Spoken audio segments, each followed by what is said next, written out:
It started the way most disasters do, quietly, in the background, while everyone was looking somewhere else. The morning had been ordinary by royal standards, which meant it was already complicated, already layered with schedules and staff and the low hum of protocol that never really switches off inside the walls of a royal residence. Princess Charlotte had come downstairs dressed and ready, her dark hair neatly brushed, her shoes polished, her posture carrying that particular mix of childhood ease and royal-trained composure that made people stop and look twice at her whenever she entered a room. She was William and Catherine's daughter in every visible way: the direct gaze, the calm under pressure, the ability to hold herself together in front of cameras and crowds without flinching. But she was still a child. And children bleed. Nobody noticed the dress at first. It was a pale dress, the kind worn to formal engagements, and the stain that had worked its way into the fabric near the side seam was small. Easy to miss in poor lighting. Easy to overlook when the morning is moving fast and there are cars to arrange and timings to confirm and half a dozen people moving in different directions through the same corridors. The guard who finally noticed it was not looking for anything. He was simply doing his job, a routine visual check before the family moved toward the waiting vehicles, and his eyes caught what the soft morning light had hidden from everyone else. He stopped. He looked again. The stain was the color of dried rust, and it sat against the pale fabric like a signature that no one had meant to leave. He stepped forward, asked Charlotte a quiet question in the careful tone that palace staff are trained to use when something is wrong and no alarm has been raised yet. Charlotte looked down at herself. Her expression did not change the way a guilty child's expression changes. It changed the way a child's expression changes when they genuinely do not know: a small furrow, a glance to the side, the slight tilt of the head that means the information is being searched for and not found. She did not know where the blood had come from. She said so. Plainly. In the honest, uncomplicated way that children speak when they are not afraid of the answer. The guard did not escalate dramatically.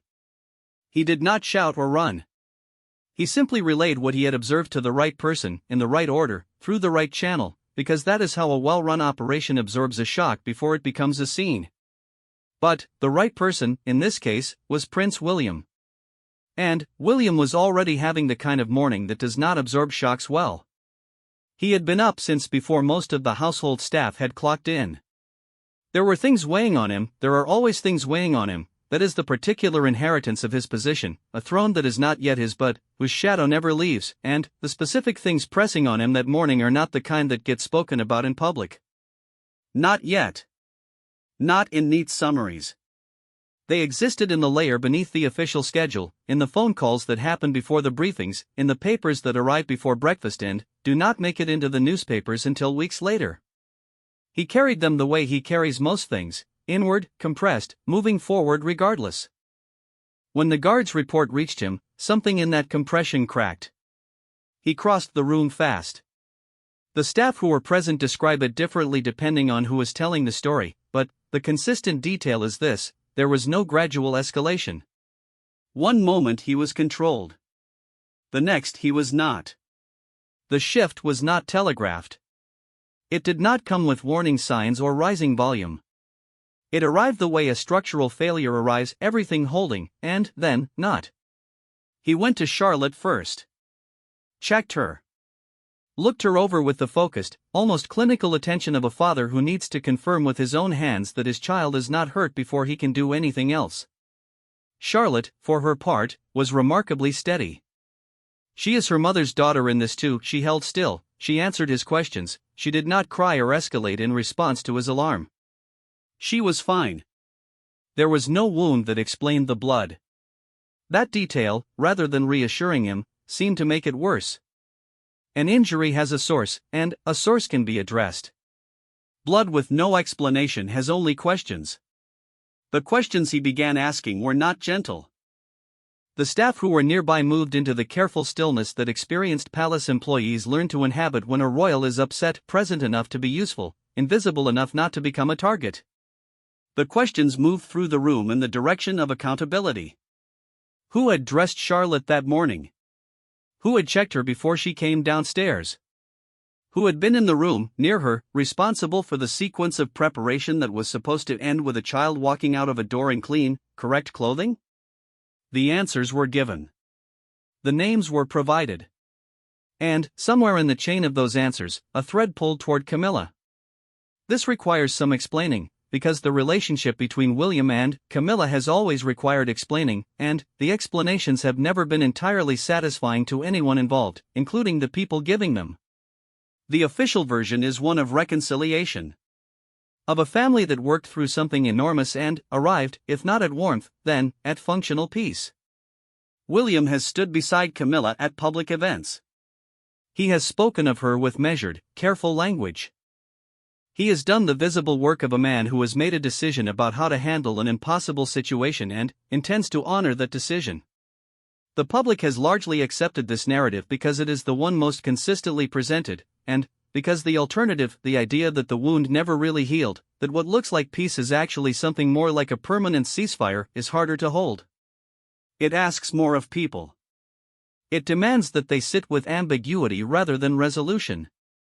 But the people closest to William have known, for a long time, that the ceasefire has conditions. The conditions are roughly these: Camilla is accepted as part of the family structure. Camilla is respected in public. Camilla does not cross certain lines. The lines are not written down anywhere. They do not need to be.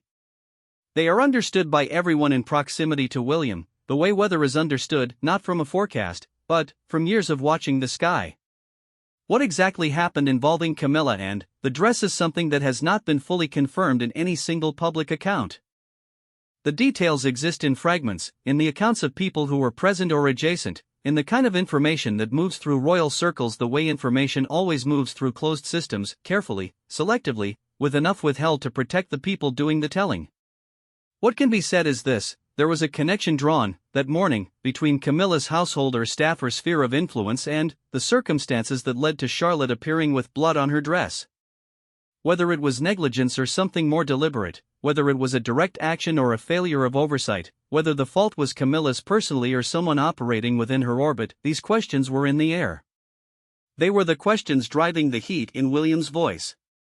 He is not a man who erupts often. That matters, because it means when he does, people remember it. The self-containment is such a fundamental part of his public identity, the steady one, the one who learned control early and paid for it later, the one who watched his father navigate decades of public scrutiny without fully breaking and took from that example something useful if not entirely healthy, that a departure from it lands with unusual force. The people who witnessed what happened that morning were not used to seeing it. Several of them, in the days following, would describe it with the same word, independently, without coordinating. They said it was frightening. Not threatening. Frightening. There is a difference. Threatening implies danger directed outward. Frightening implies that something you believed was solid has just shown you it is not. He left the room. He made calls. He went somewhere private to do what he needed to do, which is to say he went somewhere he could stop performing and simply be the thing he actually was in that moment, which was a father who had seen blood on his daughter's dress and could not account for it, and who had been given an answer that made him angrier than the question had. Charlotte was looked after. The engagement was quietly adjusted. The morning continued in the way royal mornings always continue, on the surface, moving forward, with the machinery of protocol absorbing the fracture and presenting a smooth face to the world outside.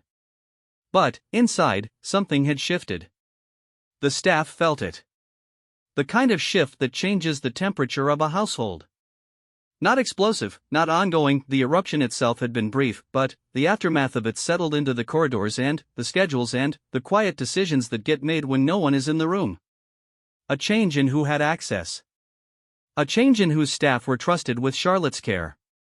A change in the particular distance that William maintained between himself and Camilla when they were required to be in the same space. It is worth pausing here on Catherine, because any account of William that does not account for Catherine is missing its center of gravity. She was not present for the initial incident. She was elsewhere that morning, and the way the information reached her carefully, in stages, with the worst details blunted by the time they arrived, is itself a window into how William thinks about her. He does not want her alarmed without cause. He does not want her carrying things she doesn't need to carry. This impulse is genuine and complicated in equal measure, because Catherine is not fragile. She has demonstrated, repeatedly and publicly, a resilience that has impressed people who have spent their lives in proximity to extraordinary pressure, but she has also been through something in the recent years that has changed the calculus of what William is willing to let touch her. The illness changed things. The treatment changed things.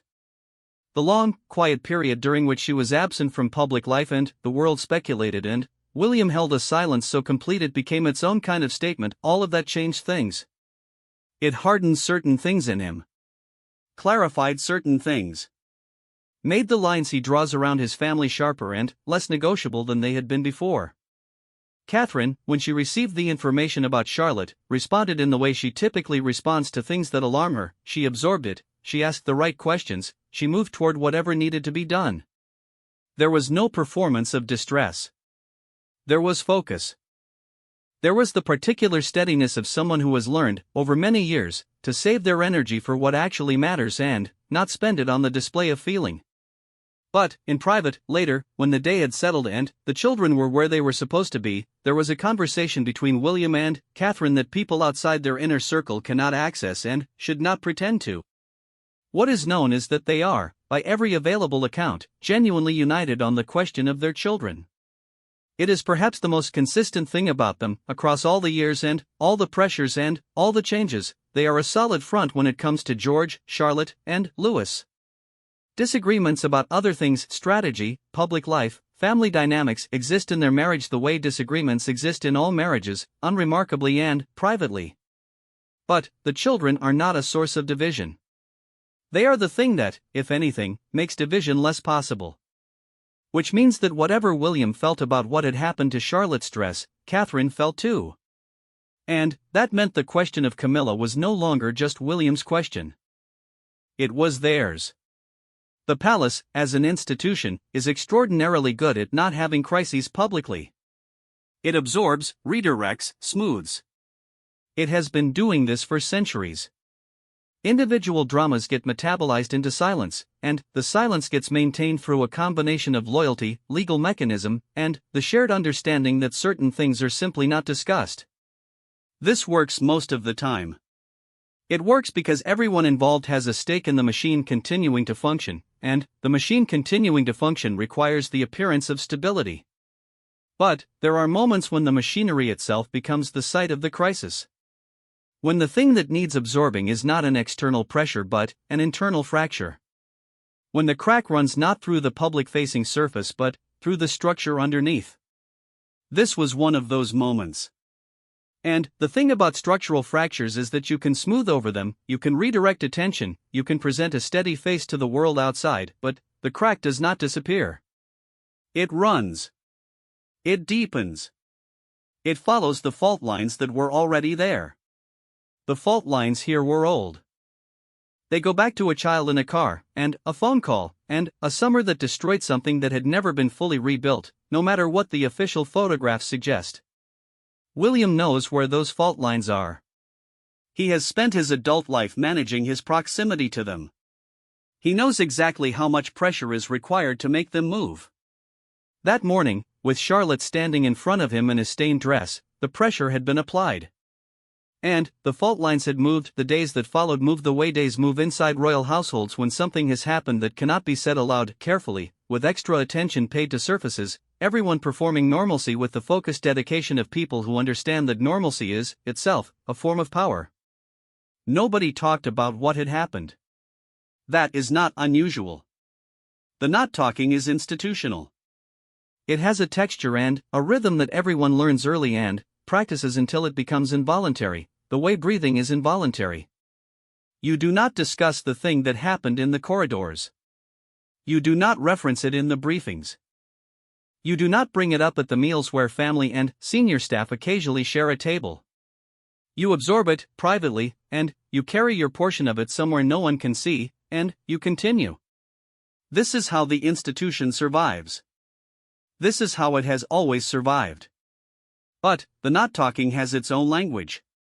And the people in proximity to William and Camilla in the weeks that followed were fluent in it. The language is distance. Measured, calibrated, undeniable distance. Not the dramatic avoidance of two people who are actively hostile, nothing so readable as that, but the quiet, architectural kind. The kind that shows up in seating arrangements and, in who is placed adjacent to whom in photographs and, in the small but legible adjustments to who attends which meetings and, which households are consulted on which decisions. The kind of distance that says, without saying, that something has been revised. Camilla's staff noticed it first, because it is Camilla's staff whose access changed most visibly. Certain channels that had been open became less open. Certain communications that had moved freely began moving through more layers. Nobody told them anything. Nobody needed to. The architecture did the telling. Camilla herself is not a woman who panics. She has survived things that would have destroyed people with less steel in them, years of public hatred, years of being treated as the villain in a story everyone felt ownership over, years of standing beside a man she loved while the entire world told her she had no right to. She came through all of it not by being soft but by being patient. By playing a very long game with a face that gave nothing away. She understands royal dynamics in the visceral way that only people who have lived inside them for decades can understand, not from protocol manuals or briefings, but from watching and waiting and learning which silences mean what. She knew what this silence meant. She did not escalate. She did not reach out directly to William, because reaching out directly would have confirmed that she understood the nature of the message, and confirming understanding is a form of concession she was not ready to make. She moved through her obligations. She appeared where she was supposed to appear.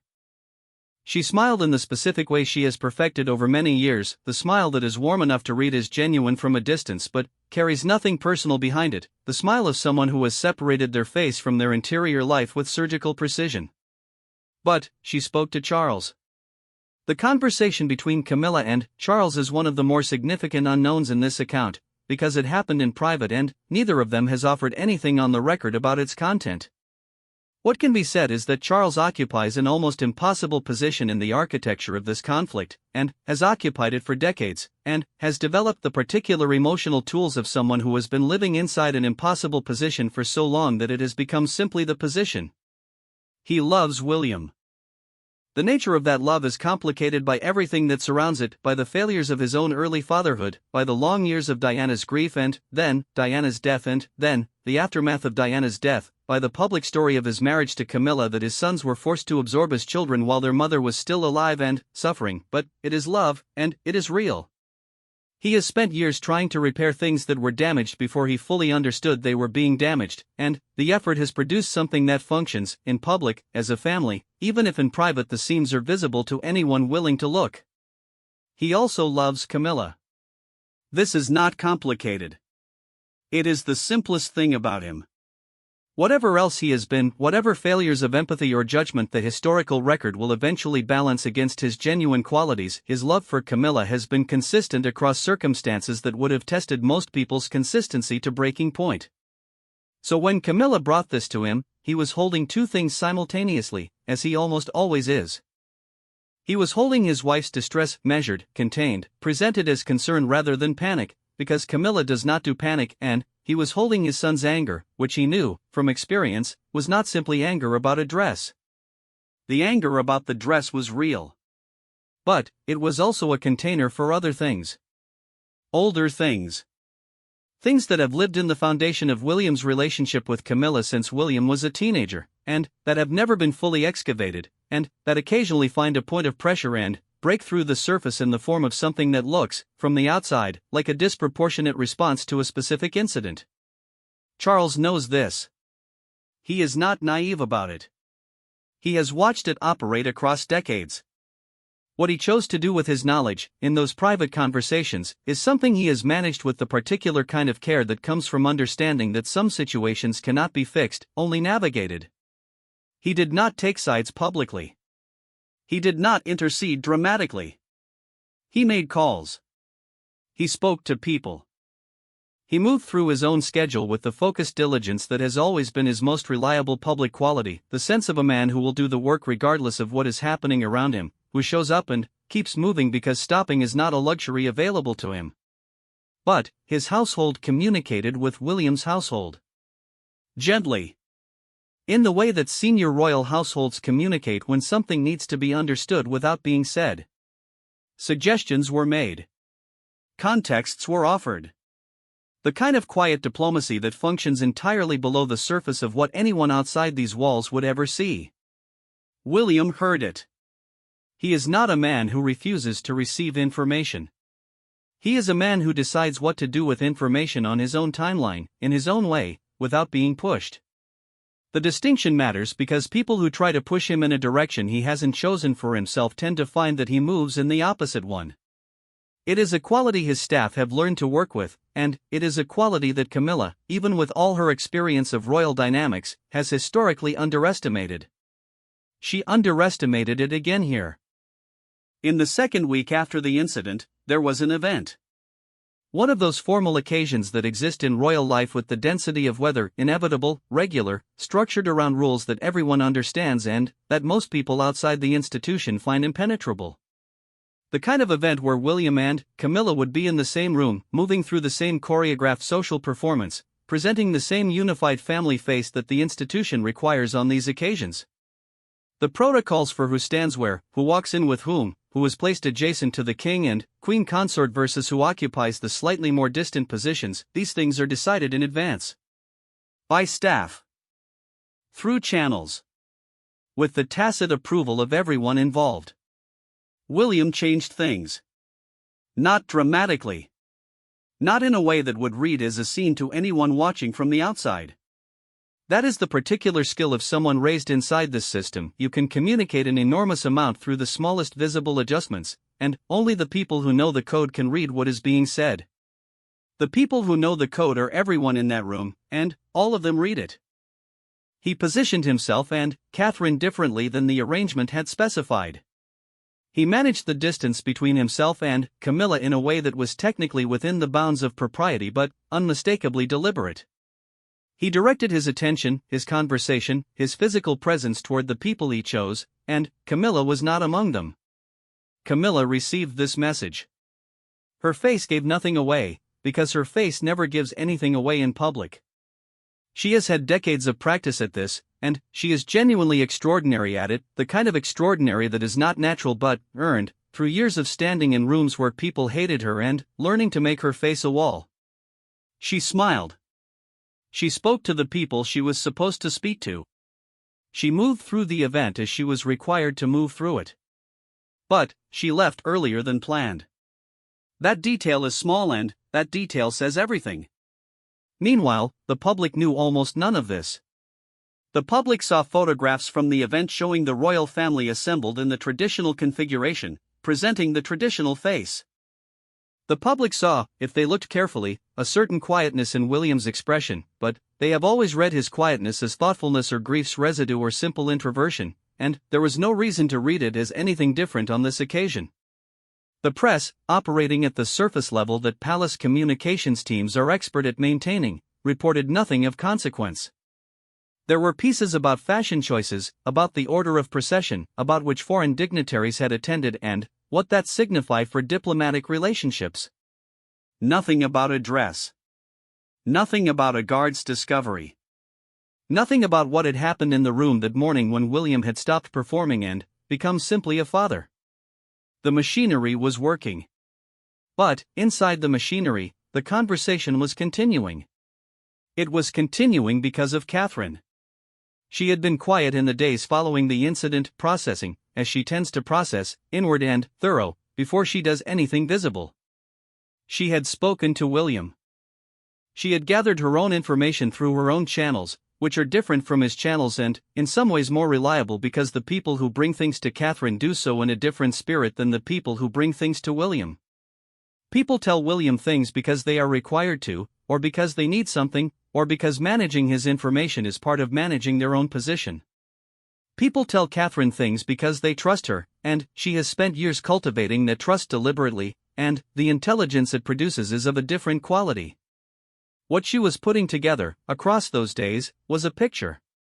The picture was about access and oversight and the specific ways in which certain boundaries around her children had become less clear than she had believed them to be.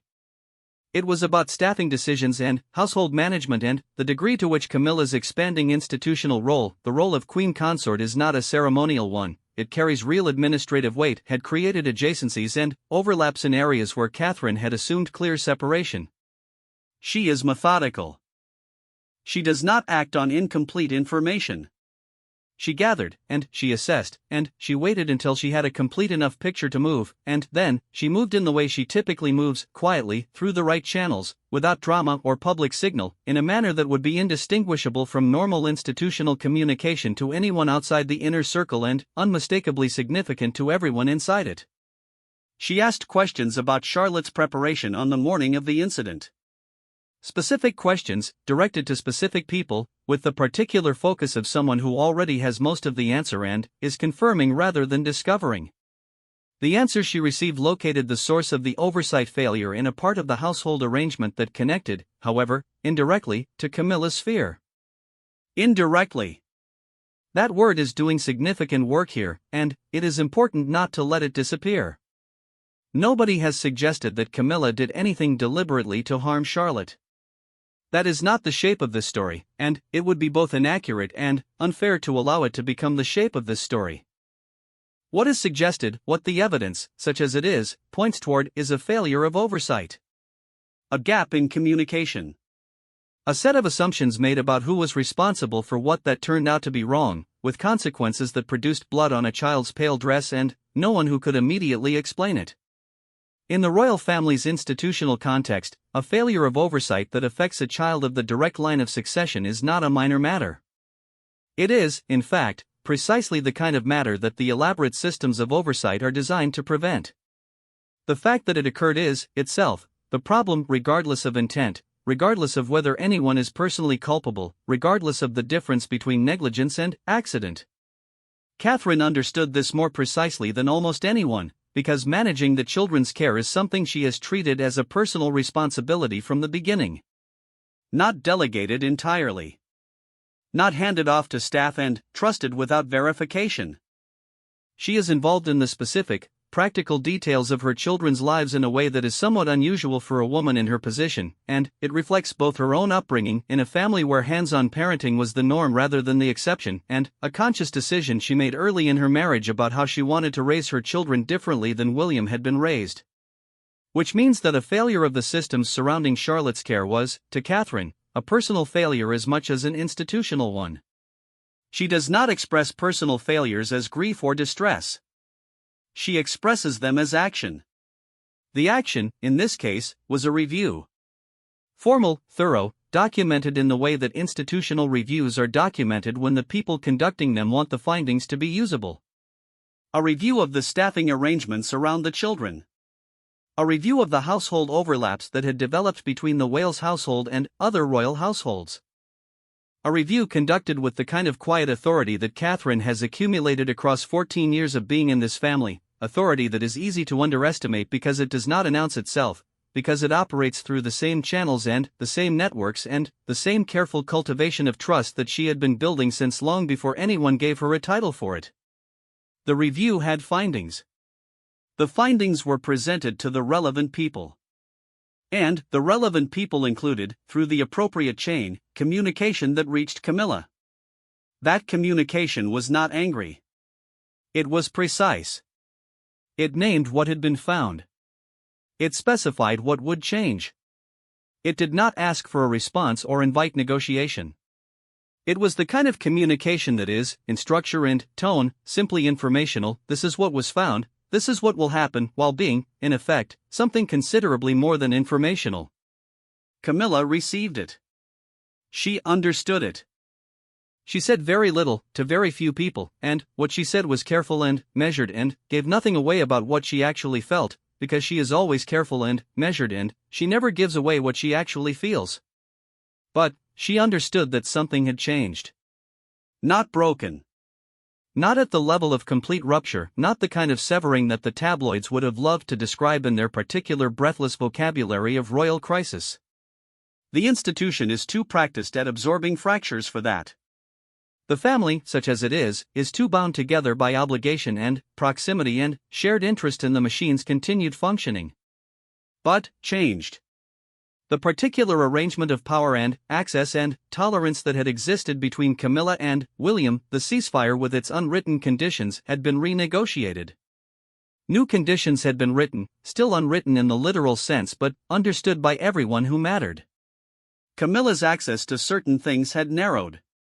The overlaps between her household and the children's world had been reduced. The adjacencies that Catherine's review had identified were being managed differently. None of this was announced. None of it would ever be announced. The machinery does not make announcements about its internal repairs. It simply functions differently, and the people inside it adjust, and the world outside it continues to see the same smooth surface because the surface is all the world has ever shown.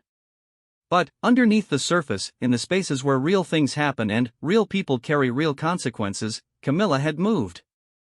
She had moved from a position of carefully maintained proximity, tolerated, managed, absorbed into the family structure through years of patient incremental work, to a position of carefully maintained distance.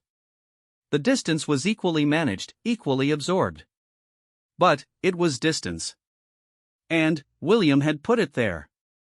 Charlotte, for her part, seemed entirely unaffected by all of it.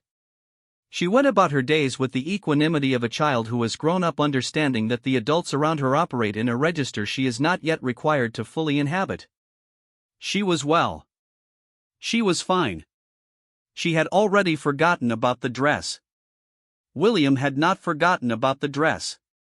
He would not forget about it for a long time. The dress was not about the dress. It was about what the dress represented: a failure of protection, a breach in the boundaries around his children, a reminder that even inside the most controlled environment in the country, things could go wrong in ways he had not anticipated, in ways connected to people and dynamics he had spent decades managing but could never fully control. It was about the specific vulnerability of loving people in a world that treats them as public property, and about the anger that comes from that vulnerability, and about the fact that the anger, no matter how intense, does not make the vulnerability go away. He carried it. Inward. Compressed. Moving forward regardless. As he always does. As he has always done. The question, the one that nobody asks directly because nobody has a good answer, is how much weight a structure can absorb before the compression becomes the problem itself. Before the inward carrying starts to cost more than it saves. Before the forward movement is not movement at all but simply the momentum of something that doesn't know how to stop. That question had been in the air around William for years. It did not go away after that morning. If anything, it was louder. There is a version of this story that ends with a reconciliation scene. A conversation held in some tastefully furnished palace room, the right words exchanged, hands shaken or perhaps briefly held, the tension released in a moment of mutual acknowledgement that allows everyone to move forward on better terms. That version exists in the imagination of people who believe that royal families operate, at their core, like other families, that their conflicts follow the same emotional arc as ordinary human conflict, that they can be resolved through the same mechanisms of apology and understanding and renewed commitment.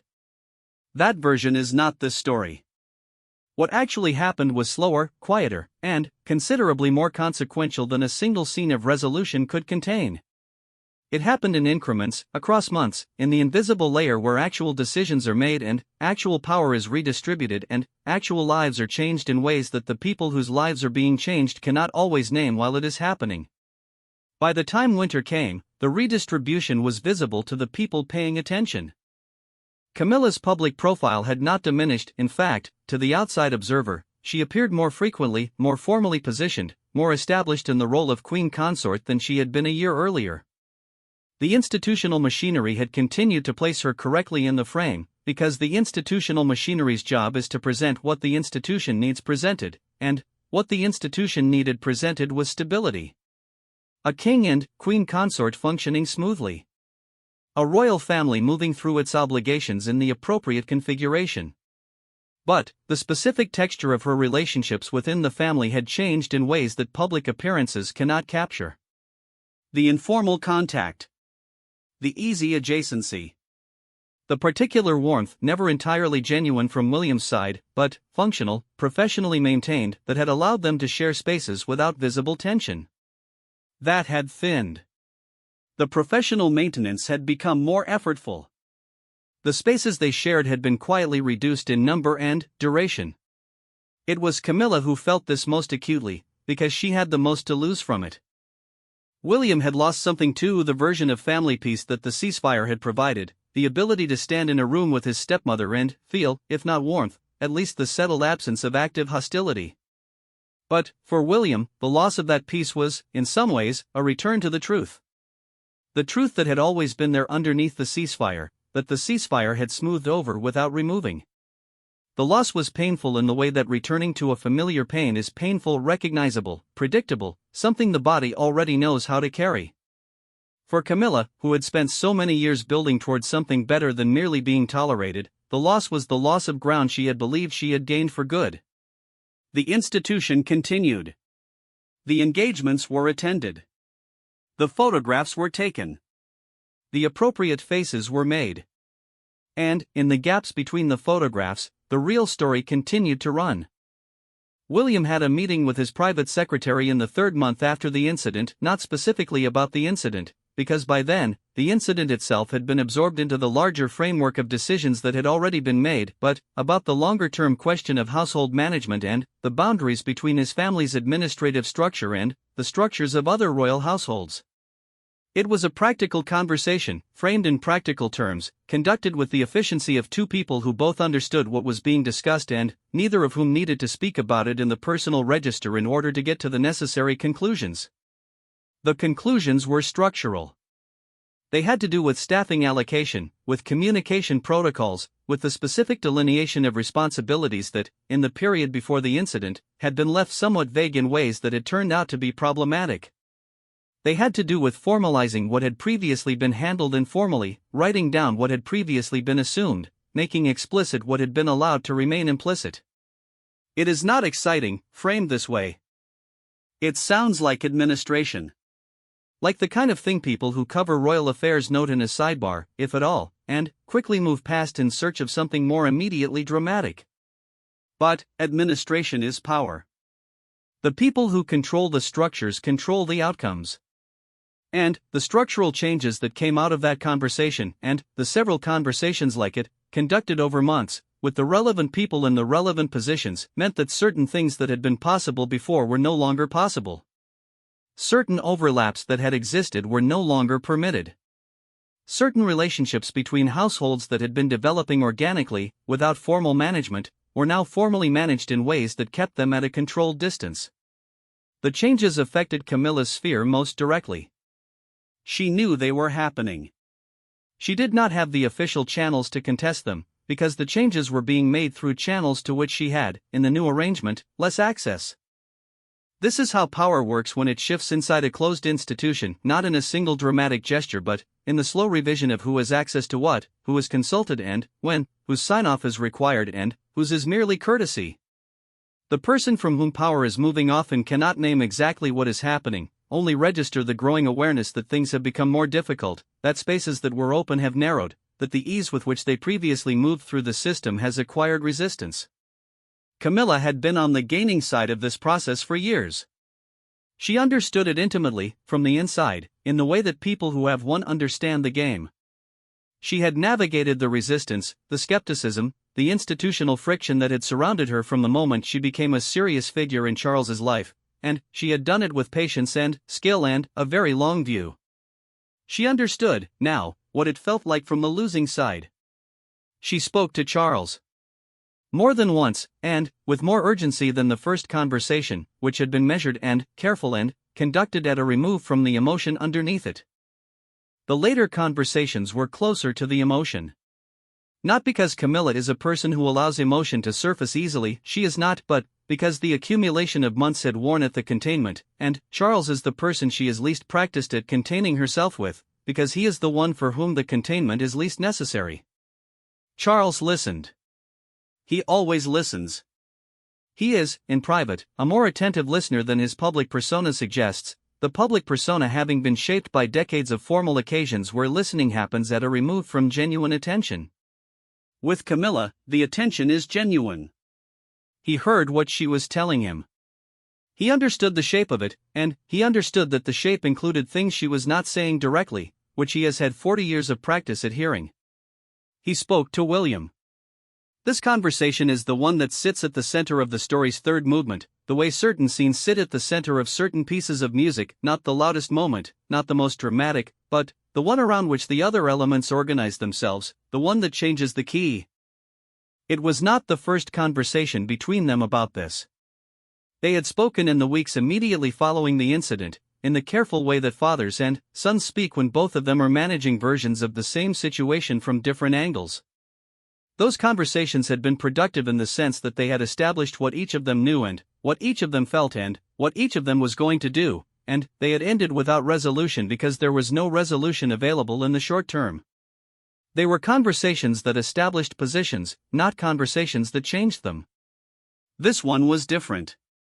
Charles came to it with something he had not had in the earlier conversations, the full weight of accumulated time, and the particular clarity that comes to a man in his 70s who has been sitting with the consequences of his choices for long enough to see their full shape. He is not a man who has always seen clearly. His life's public record contains enough evidence of blind spots and misjudgments to make a very long document. But he has a quality that distinguishes him from some of the other powerful people his biography has placed him alongside, which is that he actually thinks about what he has done.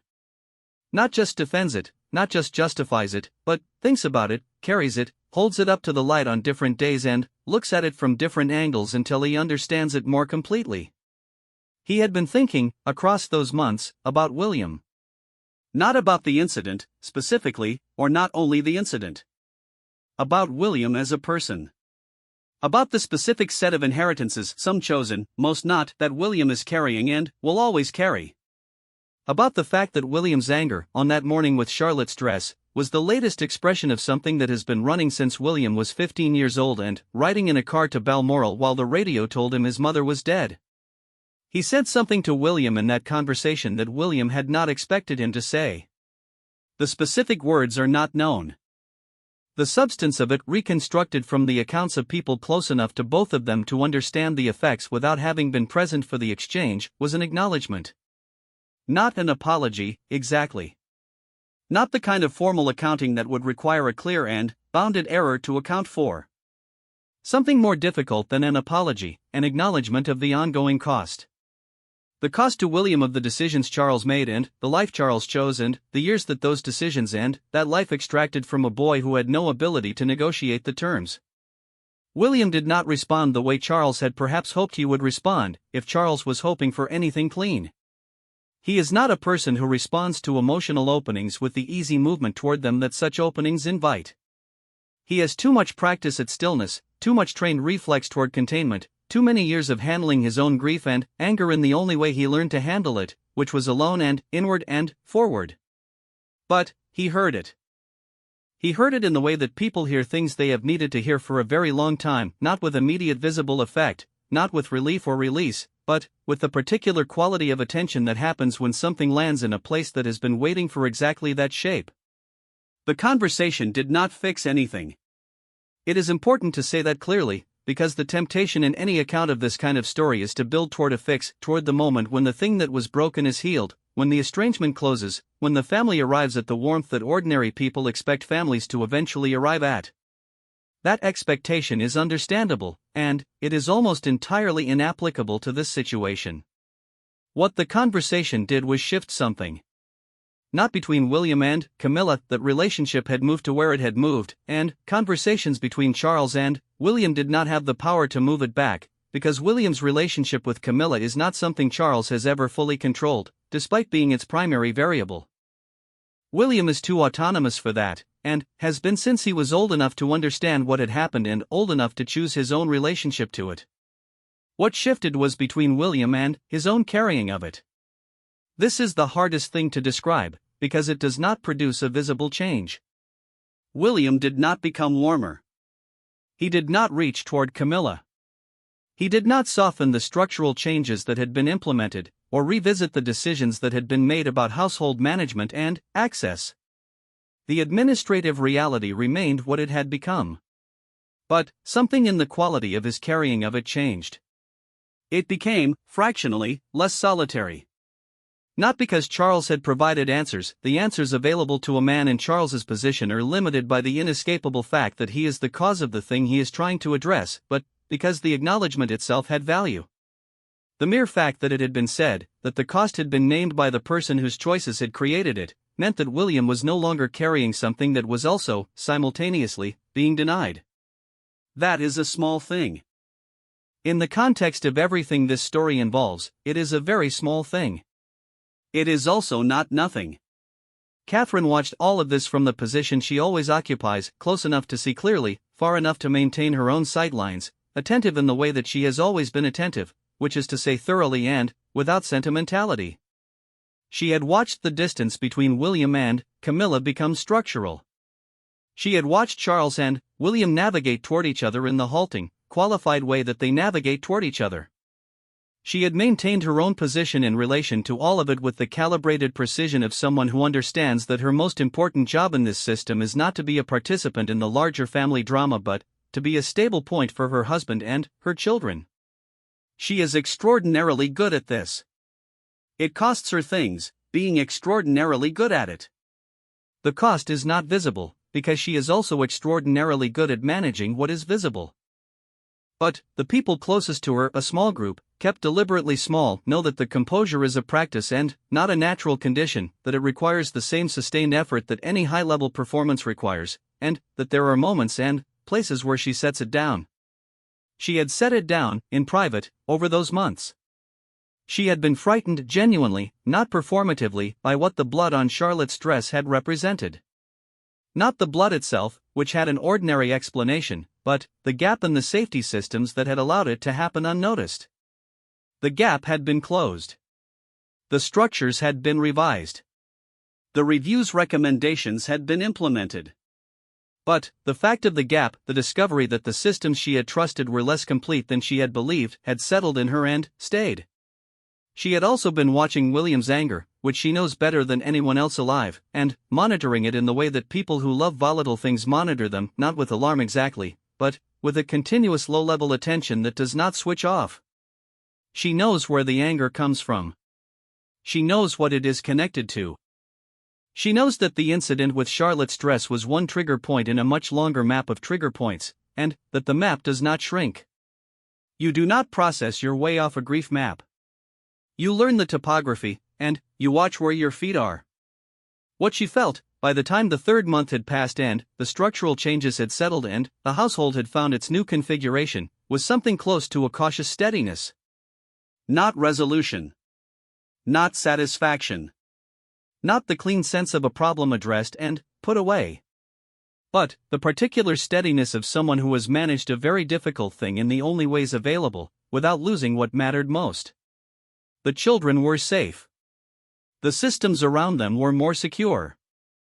The boundaries that had blurred had been redrawn. William was still carrying what he carried. He would always be carrying it. But he was carrying it with one fewer layer of silence around the acknowledgement of it, and that was something, and she knew it was something, and she was glad of it even if she could not point to exactly what had changed or say with confidence that the change would hold. Charlotte, as noted, was perfectly fine. George and Louis were unaware that anything significant had happened, in the specific way that children are unaware of the things adults manage to absorb before the children can see them. This is the essential work, in the end, the invisible labor of managing what reaches children, of interposing yourself and your structures and your systems between the things that could hurt them and the space where they are simply allowed to be small and safe and unaware. William and Catherine had done that work. They would continue to do it. That is the most ordinary thing about this story and also the most important thing about it. The royalness of it, the palaces, the titles, the institutional machinery, the centuries of protocol that shape every visible gesture is all absolutely real and absolutely present in every moment of this account.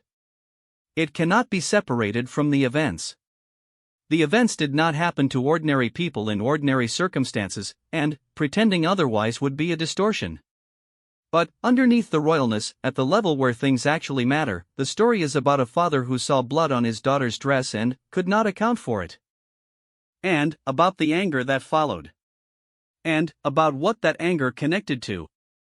And, about a family trying to hold itself together across fault lines that were laid long before any of them had any say in it.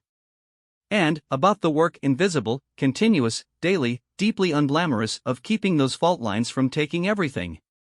William had erupted. The eruption had been brief. The aftermath had been long. Camilla had moved.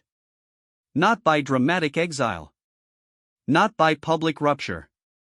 By the slow and irreversible renegotiation of a position she had spent decades constructing, renegotiated without a formal meeting or a clear moment of confrontation, through the machinery of a system that does not require dramatic moments to effect real change. Charles had spoken. In the way that fathers speak when it is very late and they understand the specific thing they are responsible for and they know an apology cannot reach the size of the debt, but they say something anyway, because saying something is the only available act. Catherine had watched and worked and held. And Charlotte had gone about her days, unharmed, unaware, the object of all of it and the reason for none of it, the way children always are, the people everything is for and the people who will carry none of it until much later, when they are old enough to understand the shape of the thing they grew up inside. Outside the palace walls, the world knew nothing of any of this. Inside the palace walls, everyone knew everything and said nothing. That is how it works. That is how it has always worked. And the walls held. For now, the walls held.